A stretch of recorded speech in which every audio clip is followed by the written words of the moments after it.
what is most important, I think, for people to recognize is that switching is exhausting. As a physician, you tend to be in the physician role. It has its own exhaustion, but you're not swapping out all of the time. So if you have clinic on Tuesday and you're in the C-suite on Wednesday, that by Friday you're pretty wiped out. That's a very exhausting place to move from and to and back and forth. But I wonder if you ever, if you could share with us a little bit about the firewoman and what that feels like. It's interesting because during my interview, one of my fellow CMOs at another hospital said that a lot of your work is in putting out fires. And boy, does that ring true each and every day. And that's what makes the role interesting, right? There's never a dull moment. And it can be conflict mediation between two parties. It can be conflict mediation between two entities. But what is the common denominator there in terms of success in putting out the fires? Is you have good teams of people. You have people you trust, people who trust you. You know the appropriate stakeholders to bring to the table, and you know what's yours to solve and what isn't.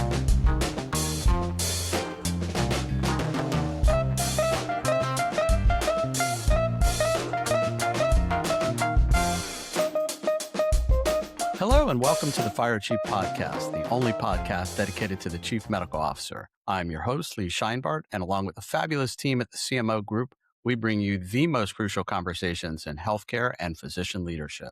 The CMO Group is the only physician-run and physician-led organization focused on chief medical officers and exists to transform how physicians lead. The group helps CMOs and emerging physician leaders move from expert operators to enterprise leaders through a unique transformational process. Healthcare doesn't just need good doctors in leadership, it needs high-powered executives with deep medical knowledge. That transformation is the work of the CMO Group. Today's guest is Dr. Vidhya Prakash, the author of a brand new book and one I highly recommend to all of our listeners entitled The Leadership Learning Curve: A Woman Physician's Journey as a Chief Medical Officer. Dr. Prakash graduated from the fantastic and fabulous Ohio State University with a BA in English and later earned her medical degree from the University of Cincinnati College of Medicine. Dr. Prakash completed her internal medicine residency followed by infectious disease fellowship at the San Antonio Uniformed Services Health Education Consortium, and then served as an infectious diseases physician in the United States Air Force for 10 years on active duty status, retiring from military service in 2014 before joining Southern Illinois University's School of Medicine. And presently, Dr. Prakash is the Chief Medical Officer and Associate Dean of Clinical Affairs and Population Health at SIU Medicine. Vidhya, welcome to the show. Thank you so much, Lee. I'm honored to be here with you. So happy to have you. Listen, when I saw the title of that book on an email from the American Association for Physician Leadership, I knew instantly that I had to get a copy of it and read it, and I did. And after I read it, I thought to myself, that's the book all of us in this space have been looking for. Equal parts memoir, journalism, an encyclopedia. It's practical. But I think most importantly for myself and hopefully for the listeners, it's very honest and very authentic. How did you come to this project? Thank you so much, Lee, for those kind words. I will start by saying that this book did not start out as a book. This book started as a journal written by a frantic new CMO who was desperately trying to find her footing and felt like she was floundering with every attempted step. And so what I did was, with every pearl or nugget that I learned or had to look up and learn, I wrote it down. And I wrote the reference down so that I could always go back to it. And over a period of 3 years, that list of pearls and nuggets and references evolved into something much bigger. And I realized that I had an opportunity to share that knowledge with others. And that's what led me to the AAPL, and here we are. I love this idea of journaling turning into a book of sharing. Most of us who choose to journal or have had a diary keep that relatively private. Is journaling something you've always done your whole life? I have always loved to write, and I don't think that's specific to journaling. I think that's just in general, whether it's jotting down private thoughts, whether it's writing a story. My outlet has always been writing. And therefore, I don't think this really comes as a surprise Yeah. that, that journal eventually evolved into a book because it started with my best outlet, which is writing. And we are fellow Buckeyes. And as you earned your degree in English at Ohio State, did you ever think you would possibly write a book one day? I never really thought about it, especially as an English major. It's interesting. A lot of people raise their eyebrows when they hear English major and medical doctor, but I really think that those two are so closely related because of the humanity aspect of being a doctor. And I really felt that that English major really helped me become a better communicator, helped me empathize better with my patients. And so I'm grateful. If I had to do it all over again, I would be an English major.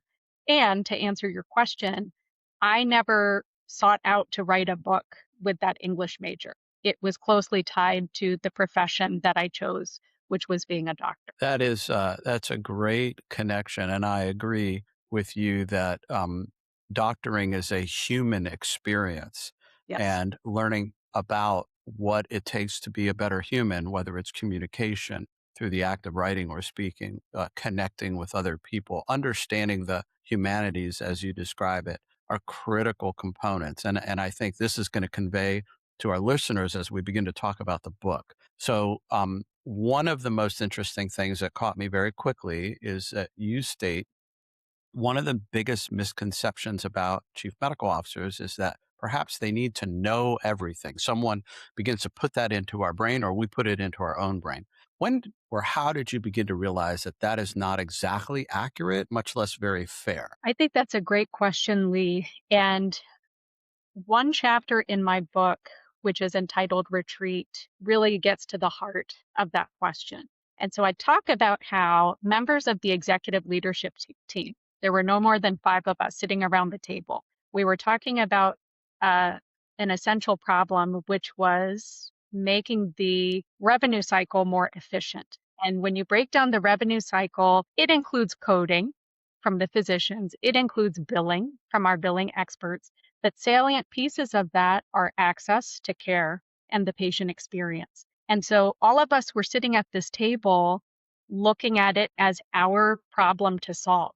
And I took a step back and I realized, sure, ultimately we're responsible for solving the problem, but whose voices are missing at the table? The people most impacted by the problem, the people on the front line who see the challenges day in and day out and can really inform us and be a part of the solution. So what did we do? We gathered the clinical practice together for a retreat. This included leadership from across all of the sectors and frontline clinical staff. And what emanated from that was a wonderful discussion, really highlighting what the real issues were. There were some technical issues where it gave us low hanging fruit and things that we could easily solve. But then there were more adaptive issues, such as what is the culture of our clinical practice? How do we communicate? And we realized that we have a lot of silo mentality, that our communication is oftentimes fragmented. And as a result, the people with the problem became the people with the solution. And so fast forward a year later, as a result of that retreat and those stakeholders continuing to meet, that retreat wasn't a one and done. It was a kickoff to problem solving, long-term problem solving. And so we hired a deputy director of patient experience. That never would have happened had it not been for that retreat. Our coding and our clinical informatics teams began meeting very intentionally and frequently with the clinical departments to break down the communication gaps and break down the silos. And so again, when I take a step back, had the 5 of us at that table tried to solve that problem, I can't even imagine. We never would have gotten to the point that we are now. So certain things, actually, I would say 90% of things in my sphere, and I would say in clinical leadership, those problems are best solved by getting the right stakeholders together instead of me as the leader solving the problem. Yeah, I couldn't agree more. And unfortunately, I think this is still embedded in just modern culture and organizational behavior where leaders tend to think that they are the problem solver. And sometimes these things aren't problems to solve, they're problems to manage. And what you're describing is excellent management, using the strategy to communicate with people who probably have a ton of ideas and solutions, and they're struggling to communicate that up. So to speak, to get to a better solution, maybe not the best, but better. Things don't always need to be perfect, but they do need to try to be better. So you really tackled that broadly. Was there anybody in that room of five, or somewhere in your journal where the idea was, let's hear from people who are closest to this work? Do you remember how that evolved? That actually evolved when the dean put me on the spot.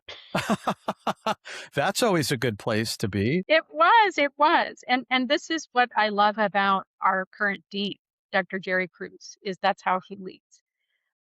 He gives you room to to to come up with ideas, to make mistakes. He creates an atmosphere of psychological safety, which I think is really um, such an important part of leadership. And he sees who the quiet ones are in the room, and he seeks input. He knows how to draw you in, and make you feel like you're a part of the discussion. So I was one of the quiet ones at that time. I had a lot of imposterism where I felt like, do I really belong here? And I kept my mouth shut. And he put me on the spot. He said, Vidhya, what do you think? And that's when I brought up to the group, hey, what's wrong with this picture? It's the five of us trying to solve something that's a lot bigger than any of us, and who is missing from this table. And that's how the idea of the retreat came about. It's brilliant and it's courageous. It's brilliant on its own merit. And it's been done in other organizations, but it's courageous where you have a leader who wants input from everybody in the room, which then provides you a sense of safety to then bring up this idea. The risk is you go out to the front lines and people throw all kinds of objects at you, and they're not interested in the solution, or they're telling you what you're doing wrong. And so it clearly sounds like you have built and developed and grown a culture where people move information effectively, in ways that lead to solutions. Does this ring true to you in any way? Absolutely. And I think what's foundational to that, Lee, is trust.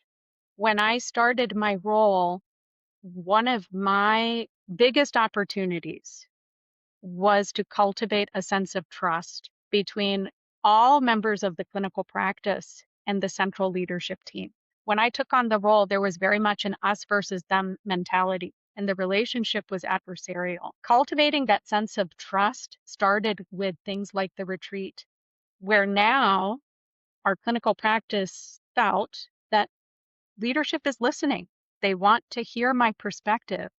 And over that year, it was clear that we were able to help those ideas materialize into tangible wins that really helped move the clinical practice forward, in a way that it had never moved before. So listening and following through are key elements of building that trust, and importantly, caring, right? Listening is caring.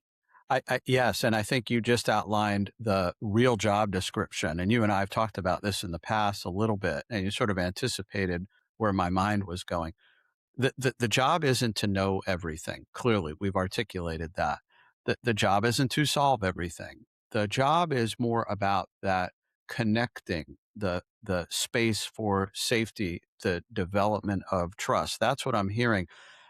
When did you begin to really understand there's the real job description that's on paper or in a digital file, and then there's this other job description? How did that transition occur to you? I don't think there was any particular moment, Lee. As I hit the ground running, and I was really on a listening tour that first 90 days. Before acting, I was actively listening, and understanding where the pain points were. And a lot of times when you take a step back and you see where some of the failures are, it's because there's a gap between your espoused mission, vision, and values and the reality, right? And so part of leadership, I realized, was not just being the great connector. with that retreat example, yes, I brought everybody along in the clinical practice and I connected all of those groups with executive leadership.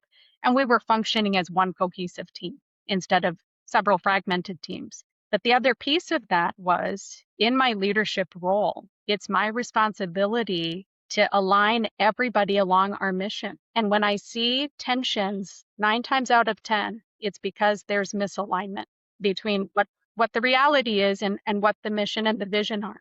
And so the constant resetting and let's bring it back to the mission. Why are we here? We're here for our patients and we're here for one another, right? And so realigning, along with connecting, really, I think, is the essence of the role. I also agree with that, and everyone who listens to this show, they know there's a tremendous amount of misalignment in healthcare for a variety of reasons. Neither you nor I can solve this on this program, but what we can do is work locally with the people that we're working with and aligning people together. And I love that phrase. We're here for one another. I think that's been lost in modern medicine for quite some time. And I think that phrase should be used more and more, which reminds me of another phrase that you wrote about, because what we're talking about sounds relatively straightforward, but it's incredibly hard to do. And you wrote about this idea, this powerful phrase, that another part of the CMO's job is to hold the container and control the heat. So perhaps you could share what that is all about and how does that work in terms of actually doing the work that we're talking about. Yeah, so this is from my adaptive leadership training, right? Being the holding container in any sort of adaptive work and controlling the heat. This work is not easy, Lee. You know that. Yeah. There's no part of this job that's easy. And that's what makes it fulfilling and frightening at the same time. Yeah. And I feel like in any sort of change in particular, anytime you're trying to transform, let's say, a clinical practice, in my case, there is going to be tension. You have to accept that there's going to be tension. And many times you're leading individuals who don't like tension and rail against it. And the knee-jerk reaction is to avoid the work. We're not going to look at the hard questions because that's going to cause tension. And we're going to scapegoat and blame this problem on anyone else but us. And just a whole host of other avoidance mechanisms to not answer the tough questions. So as the leader, so much of adaptive work, when you look at expectations of leadership, it's to provide direction, order, and protection, right? A lot of the adaptive work is going against that, which seems very counterintuitive. You release some of the direction and you give it to others. And you bring the tough questions to the forefront and you engage others and ask them to be a part of that. A healthy amount of disruption can be necessary as well. Disrupting traditional roles, letting voices that usually aren't at the table come to the table. And the protection piece as well, right? You're so used to protecting your team against these forces that can be harmful to them, but allowing them in a safe space to let some of those tensions and some of those adversarial forces come to the forefront and looking them straight in the eye is vitally important to change. And so those are all the ways in which you're turning up the heat, right? But with that disruption, sometimes you can get your team to a point where it becomes too much. And then you also have to realize when to lower the heat. So when do you bring back some direction, some order, some protection so that you don't overwhelm the team? And that's an art and a practice. There's no handbook for that. There's no rule book for that. But this really is the essence of adaptive work. You hit on something. My mind is a little stunned. And I work with a lot of CMOs where we've had either we're born this way or we've been nurtured this way or been trained this way about protecting people and things and do no harm and prevent harm. And it's very counterintuitive for a physician, especially a physician leader, to sort of hold that tension, hold that ambiguity, hold that moment, hold those disparate views, because we want to, quote, problem solve, make the diagnosis, institute the right therapy, and see a successful outcome. And that's a lot of doing. But what you're talking about is holding space, sitting with it, as uncomfortable as it may be, as hot as it may get. But that is an incredible, this is why I refer to the book as a bit of an encyclopedia, because then you have to look at, okay, containing the heat, what does that mean? Because we're not trained this. I mean, maybe you were, but I kind of doubt it. I mean, you've got a rampant infection in a human being, and you're going to attack that infection with the weapons that you have at your disposal, or the supportive care. That's very, very different than just sitting back and going, so let's just let's see what happens when sepsis evolves. Like, let's observe that. Yes. Like, we don't do that.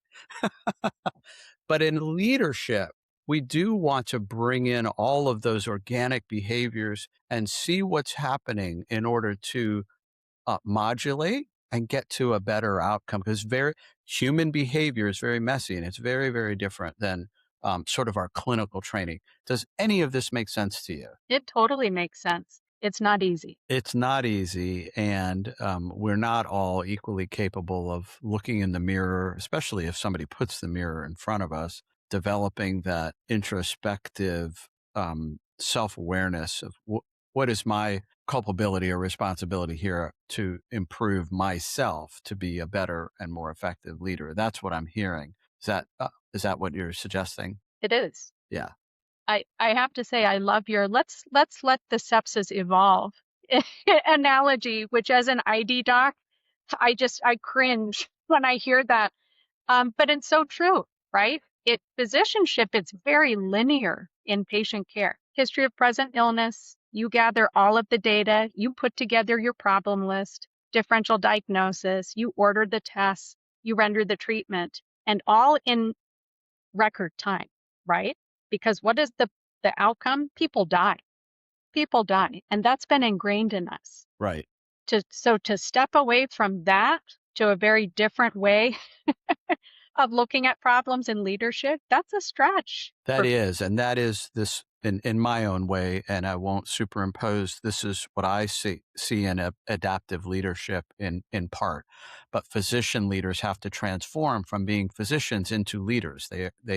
You can be both, but the idea of watching something as a physician for which you have the power, knowledge, cognitive skills, technical awareness to intercede, you must do that. That's your obligation. That's your oath. Do no harm, not let something bad happen. A leader, back to the earlier conversation, has to contain a lot of things, hold a lot of space for people to work through together to get to a better place. And in fact, I'd love for you to share so if physicians are in part technicians to solve technical problems, and we are encumbered with that when we move into leadership, maybe you could share the story about working with the residents and sort of this fail that occurred of trying to use a technical solution for a non-technical problem. Yes. Yes. So this was another one that I mentioned in my book. I was a young associate program director, eager beaver, ready to get rolling. And the program director mentioned that our newly minted second year residents who were ready to take on a leadership position, working with brand new interns, were understandably nervous and petrified about moving into that role. Petrified. Petrified. How many times were we all petrified at some point in our medical, like many times? Many times, countless, right? Countless. And so what did I do? I went right into technical mode. I put together these elaborate scripts of different scenarios where you have the senior resident and an intern who's struggling with professionalism, a senior resident and an intern who's struggling with knowledge gaps. And I gathered the second year residents together for a retreat and made them act these scenarios out, thinking that that was the solution. And what evolved was a giggle fest. They had a great time with the scripts. They started poking fun at it, and nobody really got anything out of it. And so the following year, I observed the same program director. So he came into the room with no papers, and I thought, no, where's his lesson plan? Where are his sheets, right? This is the technical part of me. But he sat down, they all gathered around him, and he first acknowledged their accomplishments. He said, you've gotten to this point because you have more than proven yourselves. You've earned it. You are a senior resident. And then he asked them, what are your fears? And then he kept quiet the rest of the time and he just let them talk. And it was raw. It was cathartic. It was exactly what they needed. That was really getting to the root, the heart of what the issue was, and listening and holding space. And that was my teaching moment for me, a big one, that I jumped right to technical without really stopping to consider what is the problem and who do I need to bring into this to hold space, to listen, and control heat. I love it. There are some things you and I can teach, we can write about, we can prepare role playing, but sometimes you just have to jump in a little bit. And fortunately, we can make a mistake in such a way that nobody is harmed, nobody gets hurt. It's not like observing sepsis and watching something really awful happen. You can observe a room full of people and something really magical can happen, and that's okay. And learning on the job some of these things, they stay with you forever. I'm glad you shared that story. I'm glad you wrote about that as well. There's something else that we need to bring our listeners into an awareness about. You shared with me that once upon a time you thought that the bulk of the role would be all about strategy and finance. And obviously, as we're talking today, it turns out to be a lot about people, human behavior, conflict, navigation, negotiation. So if there are listeners out there who are leaning into a CMO future, how might they rethink what they think they're signing up for versus the things you and I are sharing with them? I think that's a very good question. And my advice would be to listen first and then act. So again, just like me with the residents and jumping in to solutions, what I failed to do was take a step back and listen and gather more input, um, and really try to define the problem. So much of our failure in leadership, from what I've observed, is not even jumping to solutions, but not even defining the problem appropriately. And so understanding what parts of the problem are technical, where there's a clearly defined problem and a clearly defined solution. The printer is broken. It's a clearly defined problem. I, as the person in a position of authority, need to get it fixed. Clearly defined solution, right? A senior resident being petrified about leading a team, Yeah. right? And supervising an intern. Are there pieces of that that are technical? Sure. But the large part of it is really adaptive. And so understanding which pieces I have authority to take control and which pieces are more adaptive, where I need to bring more stakeholders in, listen, and let more people be involved with the problem. That was a key part of my learning curve. And all the other stuff, the finance, the strategy, that was a steep learning curve too, but it wasn't the bulk of the job.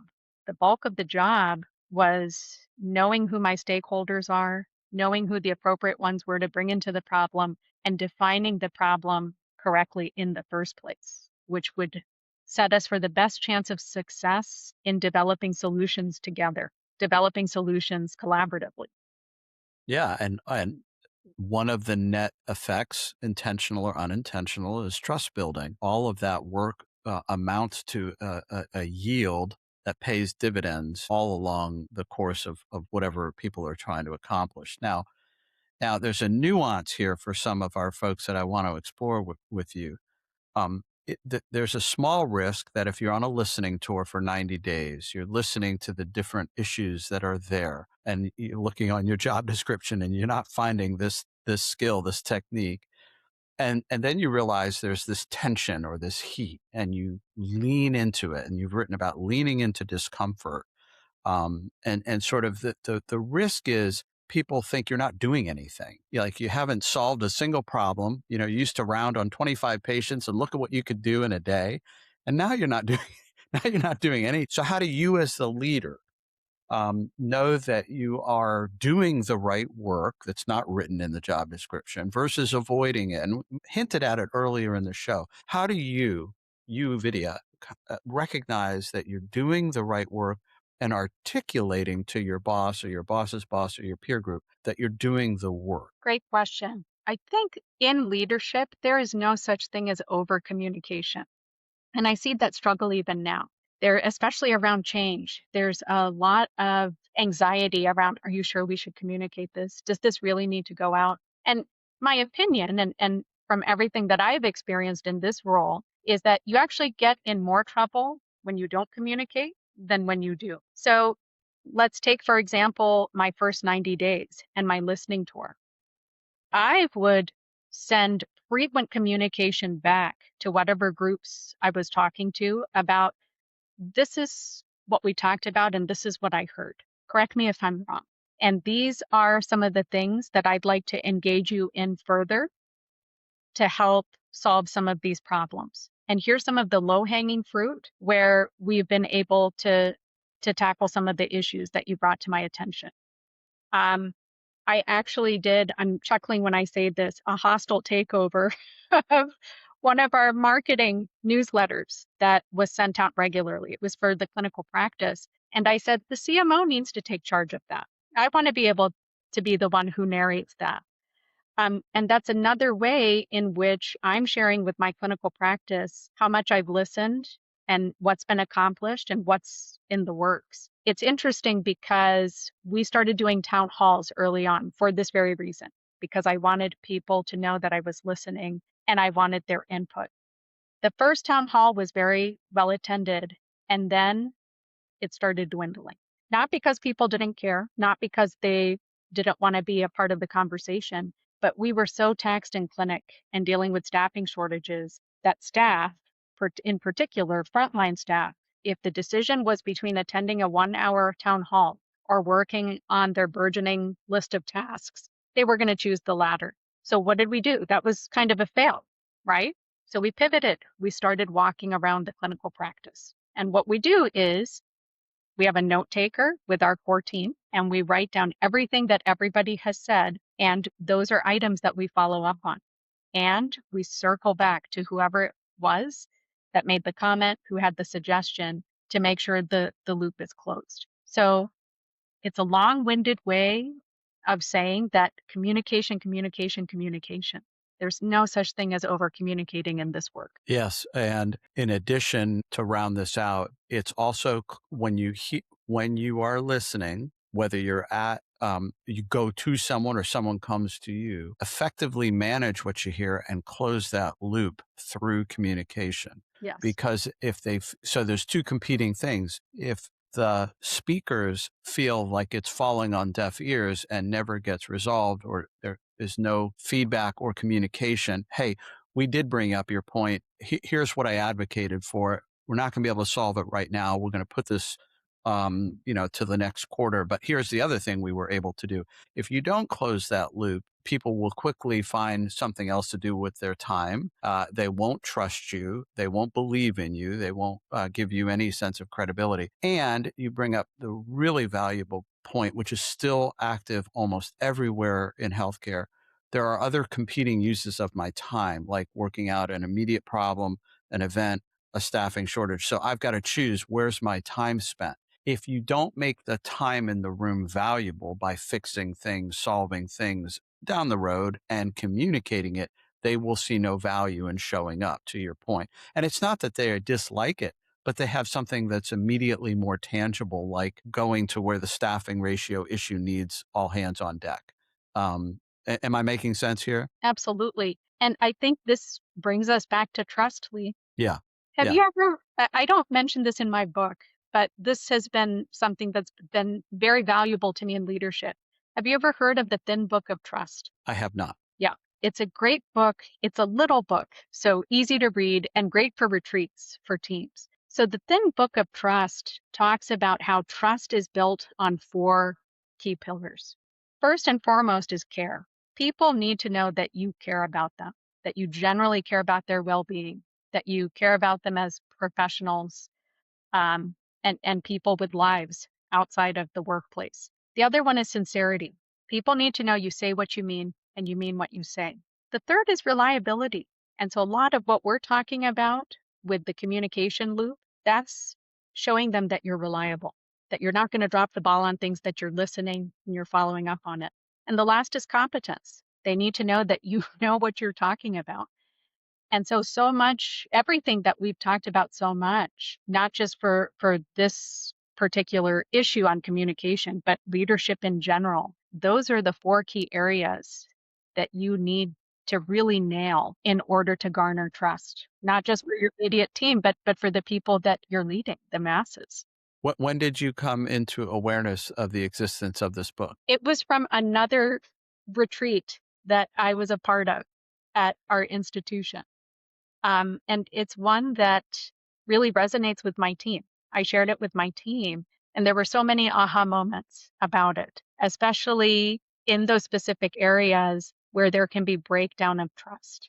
All it takes is one of those areas to break down trust. You can know that someone cares about you and that they're sincere and competent. But if you're not reliable, you lose someone's trust. That's right. That's right. Well, we have 2 more topics that I need to ask you about before we get to the end of our program. And it all fits with where we're talking from adapting, as a physician to a leader to becoming a physician leader. So that involves shifting roles. And CMOs in particular will shift a lot. And you've written about this. And one day you're a clinician, one day you're a negotiator, one day you're a listener, one day you're a facilitator.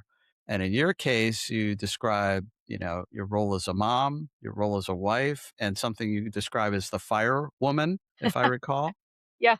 So how do you recognize, and maybe you can expand on firewoman, but how did you recognize and how would our listeners recognize which role is required? That's a tough one, Lee.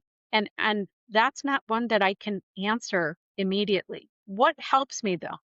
We talked about mission, vision, and values. There's the mission, vision, and values of the organization, and there's your own values.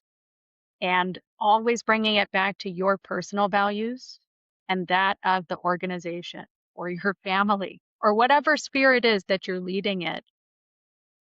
I don't fail when I bring it back to the values and aligning everybody along those values to complete the work in whatever sphere I'm leading in. It's interesting that you brought up role. I'm going to share an area where I struggled, which is where I took on the role of chief medical officer, and I'm still a physician in the infectious diseases division. And for a while, I was attending their monthly meetings, and I would hear about the myriad of problems that were going on in infectious diseases. I personally had a really hard time navigating that tension because in that room, I'm an ID doc, I'm not the CMO. And I thought, if this group has the privilege of my listening in and handling all of their problems, that's not really fair to any of the other divisions or departments that I'm leading. And so I made a conscious decision to step back from that because I couldn't be objective. I couldn't just be an ID doc without being a CMO in that sphere. So a lot of my role navigation had to do with what hat am I wearing in this space? Am I wearing a CMO hat? Am I wearing an ID doc hat? Am I wearing a mentor hat? There are so many times when somebody comes to me for advice, I tell them very deliberately, I'm not a CMO right now. I'm your colleague and your mentor, and I'm giving you advice. Don't take this as coming from the CMO. And that's something I continue to navigate with some difficulty. That's hard. It's Yeah, hard to do. it is the number one question that I receive from a variety of experiences as to should I continue to be a practitioner as well as a physician leader, and what does that look and feel like? And it means different things to different people and different ecosystems and environments. And you are far from alone in both struggling and sharing that difficulty. It speaks to our identity because we're oftentimes very much identified as a practitioner of medicine, a physician. When I introduce myself, or at least in the past, I'm an oncologist. Now I say I'm a recovering oncologist. But it identifies and people understand immediately. I don't say, oh, I'm currently serving in the role of chief health, blah, blah, blah, blah, blah. I identify with who I am as a physician. So this is universal in my experience. I would love for you to share with our listeners one last item. If there was a skill or a mindset that perhaps they ought to try to develop a little bit or begin to explore before they sign up to be the CMO. There are plenty of struggles they're going to have. There's no getting around that. But if they could really try to work on one thing before they take on the role, any idea what you might recommend? I'm going to back up to your last point and then I'll answer this question. Please. So, about practicing as a physician leader, what did I say over and over again during my CMO interviews? I will not be a doctor. I said that over and over again, partly because I love it. I can't imagine not taking care of patients. It gives me such joy and fulfillment. I love teaching. I love having residents and medical students and fellows with me. And I feel in my institution, I would lose credibility if I wasn't in the heart of patient care for the people that I'm leading. So for all of those reasons, I said I will not be a doctor. To your last question, I've talked about listening, listening, listening, and let go of perfection. If you're not taking risks and you're not failing, you're not doing the work. Failure is an essential part of the journey, and that's where the growth happens. And it's to the benefit of the practice. It sounds counterintuitive, especially for a physician where there's no room for error. But in our sphere as leaders, you absolutely need to embrace failure as a part of the journey. It's a Yes. And that's the work of the CMO group, the transformation of being able to allow for certain behaviors that aren't allowed when you're taking care of patients, when you're wearing your stethoscope, when you have your scrubs, your white coat on. There are certain things that are required of that role. And there are equally important requirements of the leadership role, but there's sometimes they're not the same requirement. And what is most important, I think, for people to recognize is that and you still owe us one explanation we'll get to in a minute, that switching is exhausting. As a physician, you tend to be in the physician role. It has its own exhaustion, but you're not swapping out all of the time. So if you have clinic on Tuesday and you're in the C-suite on Wednesday, that by Friday, you're pretty wiped out. That's a very exhausting place to move from and to and back and forth. it But is. I wonder if you ever, if you could share with us a little bit about the firewoman and what that feels like. It's interesting because during my interview, one of my fellow CMOs at another hospital said that a lot of your work is in putting out fires. And boy, does that ring true each and every day.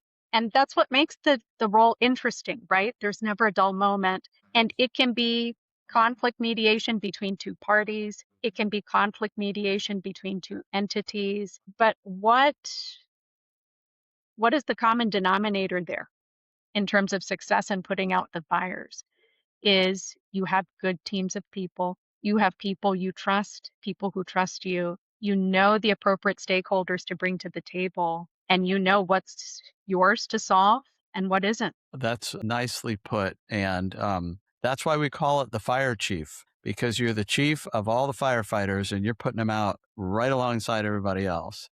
Yes. Do you have any last thoughts or words before we wrap? I don't. Lee, it's been a pleasure. Thank you so much. Well, the pleasure is all mine. I love your book. I highly recommend it. You have my full endorsement. You've earned the honorary fire chief badge. That goes without saying. Thank you. Thank you for being on the show. Thank you. Thank you for, you're welcome. Thank you for sharing your stories and your reflections about being a woman in physician leadership, particularly as a chief medical officer with us today. Ladies and gentlemen, you have been listening to the Fire Chief Podcast, the only podcast dedicated to the chief medical officer. You want to learn more about life as a woman CMO, as a firewoman in particular.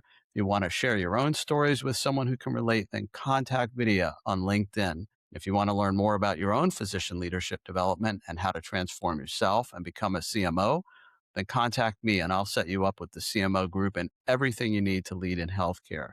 I love talking with CMOs from all over the world. So get out there, be a firewoman, be a fireman, contain some heat, be a listener, set your people up for success. But remember, whatever you do, look out for yourself and be good to others out there. Thank you for listening.